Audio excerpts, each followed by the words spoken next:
Assalamualaikum warahmatullahi wabarakatuh. Ya, pada kesempatan kali ini kita lanjutkan ya, masih di tema 1, selamatkan makhluk hidup di pelajaran IPA. Subtema 2 dan 3.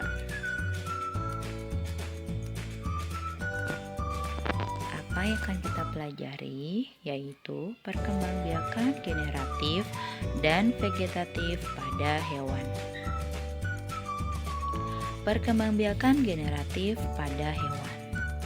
Perkembangbiakan generatif atau kawin pada hewan terjadi karena bersatunya sel kelamin jantan atau spermatozoid dan sel kelamin betina atau ovarium. Perkembangbiakan generatif pada hewan dibagi menjadi 3, yaitu bertelur atau ovipar, melahirkan atau sering disebut dengan vivipar, bertelur dan melahirkan atau ovovivipar. Nah, kita akan lanjutkan ya. Yang pertama, bertelur atau ovipar. Cirinya dikatakan berkembangbiak dengan bertelur atau ovipar yaitu 1. Tubuhnya ditutupi bulu, tidak mempunyai daun telinga, tidak mempunyai kelenjar susu atau sering disebut dengan mamai.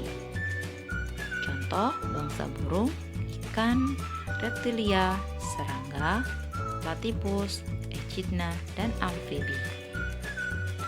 Nah, kita lihat ya, ini gambar-gambarnya.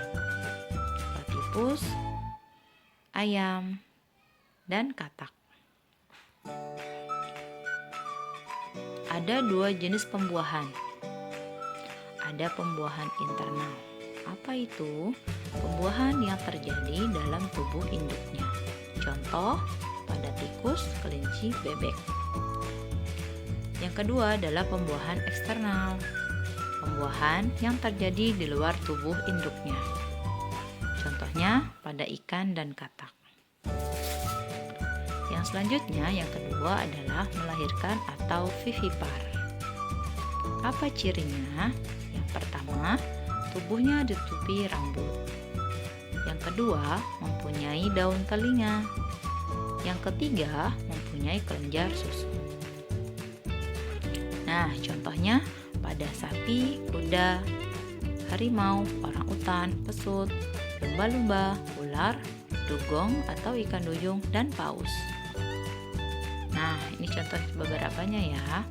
Ada harimau, dugong, dan lumba-lumba. Yang ketiga adalah bertelur dan melahirkan atau ovovivipar. Cirinya, telur menetas dalam tubuh induk betina, kemudian bayi keluar dari tubuh induk betina tanpa adanya proses pengeraman.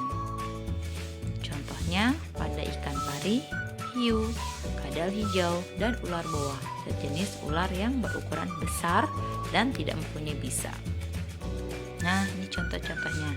Ada ikan pari, hiu, dan ular boa. Sekarang kita lanjutkan perkembangbiakan vegetatif pada hewan. Perkembangbiakan vegetatif pada hewan adalah perkembangbiakan yang tidak melibatkan sel kelamin jantan dan sel kelamin betina, tetapi tetap dapat menghasilkan makhluk hidup baru.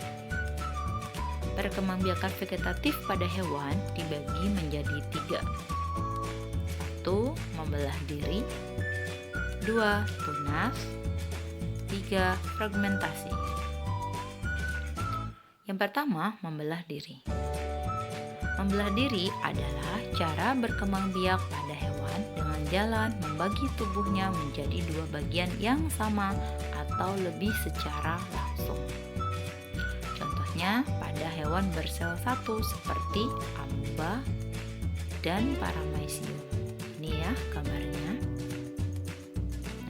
Amoeba, paramecium. Keduanya tidak bisa dilihat oleh mata secara langsung, tapi bisa bisa dilihat dengan bantuan mikroskop. Yang kedua, tunas. Tunas adalah cara berkembang biak pada hewan saat organisme baru tumbuh pada hewan tersebut. Contohnya pada hidra dan anemon laut. Ini ya gambarnya.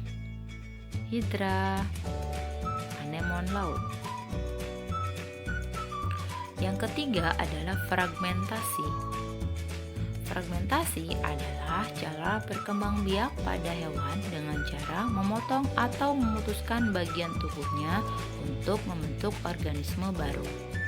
Contohnya pada cacing pipih atau sering disebut dengan planaria, cacing pita, dan bintang laut. Nah, ini ya contoh planaria dan bintang laut. Jadi kalian bisa lihat ya bagaimana kemudian planaria ini satu individu kemudian bisa menjadi individu yang baru. Nah, sekarang kita lanjutkan bagaimana kemudian hewan dan tumbuhan itu dilestarikan. Ya. Judulnya adalah pelestarian hewan dan tumbuhan di lingkungan sekitar. Pelestarian hewan dapat dilakukan dengan dua cara. Yang pertama, pelestarian in situ. Pelestarian yang dilakukan pada habitat asli hewan berada. Contoh, suaka marga satwa, hutan lindung, dan taman nasional. Selanjutnya, ada pelestarian ex situ. Pelestarian yang dilakukan di luar habitat aslinya. Contoh, kebun botani, taman safari, dan kebun binatang.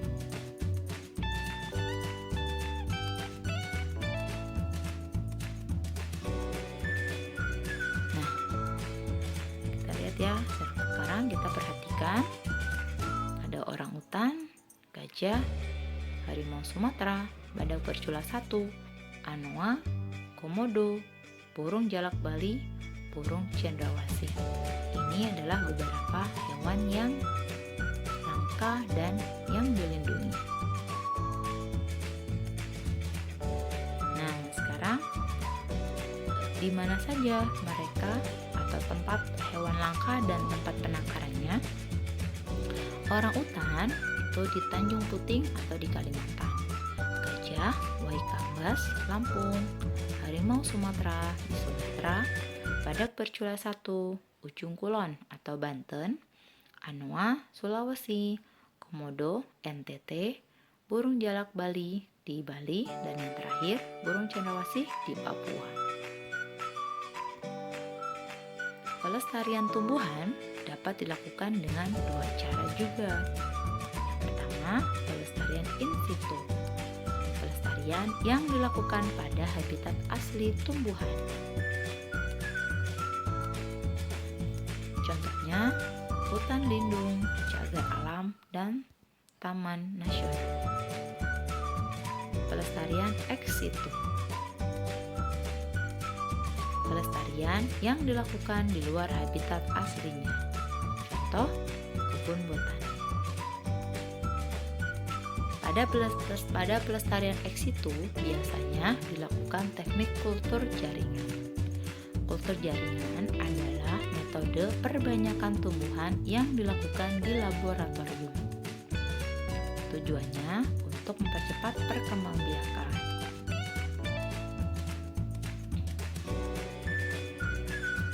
Ya, jadi diulangi, tujuannya adalah mempercepat perkembangbiakan tumbuhan sehingga waktu tanam lebih singkat dibandingkan jika perkembangbiakan dengan biji. Contoh tumbuhan yang dilindungi adalah Rafflesia arnoldi, kesemek atau buah genit, jamblang atau dut, dan kayu cendana. Nah, sekarang kita lihat apa renungan kita hari ini setelah mempelajari materi tadi. Allah SWT berfirman, "Ya Rob kami, tiadalah engkau menciptakan ini dengan sia-sia. Maha suci engkau, maka peliharalah kami dari siksa neraka." Quran Surat Ali Imran ayat 191. Segala sesuatu yang ada di dunia tidak terjadi secara kebetulan. Semuanya adalah ciptaan Allah. Allah menciptakan makhluk mulai yang besar sampai makhluk yang kecil tidaklah dengan sia-sia. Semua pasti ada tujuan dan manfaatnya. Oleh karena itu, kita tidak boleh memandang sebelah mata semua makhluk ciptaan Allah, menganggapnya sebagai perusak, pengganggu, atau sebagai sumber wabah penyakit.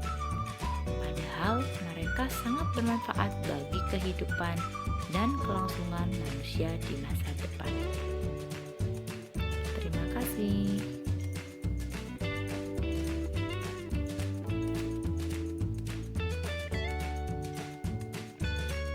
Wassalamualaikum warahmatullahi wabarakatuh.